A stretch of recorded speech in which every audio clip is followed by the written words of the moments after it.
For this project, you will need a pack of small food containers with lids. Dollar Tree sells this in a 4-pack in blue, pink, and white. I've also seen these recently. And Publix sells a 4-pack of multiple colors as well. You could also wash and save condiment cups with lids from fast food. You'll also need scissors, something to make a hole in plastic, a hot knife, a Dremel, or a screwdriver heated over an open flame, or a manual hand drill, cotton yarn, twine, jute, or sisal cord, and pony beads, just a few. Plastic straws cut into small 1/4 inch pieces could also work for this. Remove the packaging and make a hole in the center top and the center bottom of the containers. I used my Dremel, but a hot knife or a heated screwdriver would likely work better for the bottom half of the containers because they are very thin, and I did manage to crack one using a Dremel. I decided to tape over that one and just use it for my beads or chew toy supplies instead. Because I ran out of twine making the coconut foraging toy, I am using cotton yarn for this project. Cotton is safe for toes and tails as it has a short staple length. Please click the link in the description and cards to learn more about safe fibers and staple lengths. I cut out about 46 inches of yarn if I remember correctly. This will be used to hang the toy. Make a small loop in one end, then tie a knot, leaving the loop poking out to secure that in place. But do not make this super tight.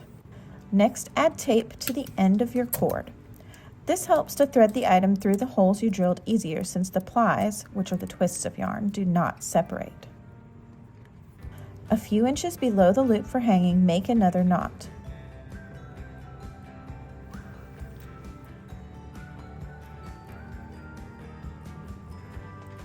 Thread a bead onto your cord, then push the yarn back through, making a loop around the bead. Push this up to the knot before pulling tight to secure in place. Thread your taped tail through the lid and push all the way through so that the lid touches the knot. Repeat with the hole in the container. Here's a tip. If the tape is too thick to fit in your holes, twist it quite a bit till it is thinner and smaller. You can also kind of use it to twist into the hole like a screw. Separate the lid and top by about 2 to 2.5 inches and then tie another knot below this. This gives your rats room to be able to push the container open and closed on the cord to get food out. Add another bead onto your cord, pushing it up to the knot and threading your cord through it, same as before.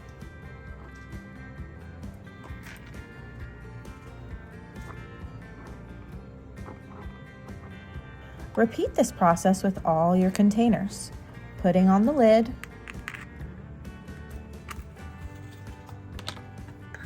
then the container bottom on the cord,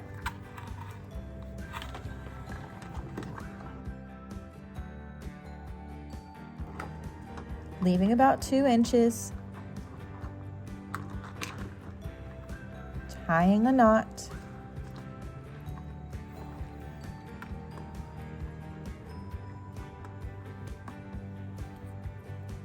threading a bead on and moving it into place.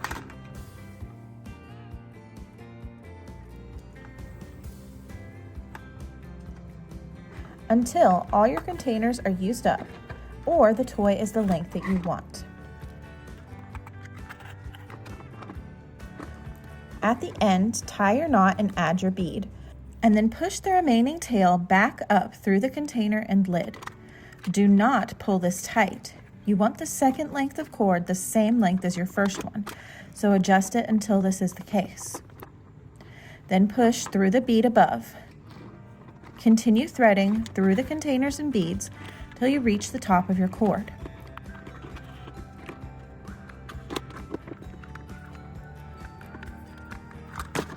Now untie the knot at the top of the cord and bring both ends together to make a new loop and knot so that you have 2 loops the same size to hang the toy.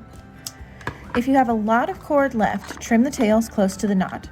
I left a little bit of tails on mine. To level this toy up for Smarty Pants rats, latch the lids so they have to really work to get it open.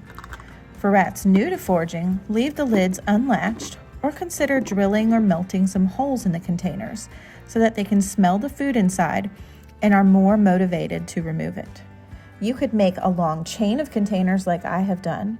Just do one, make multiples if you have more than one package, do pairs or trios, all depending on how many containers you want to use and how many toys you wish to make. Thanks for watching. Bye.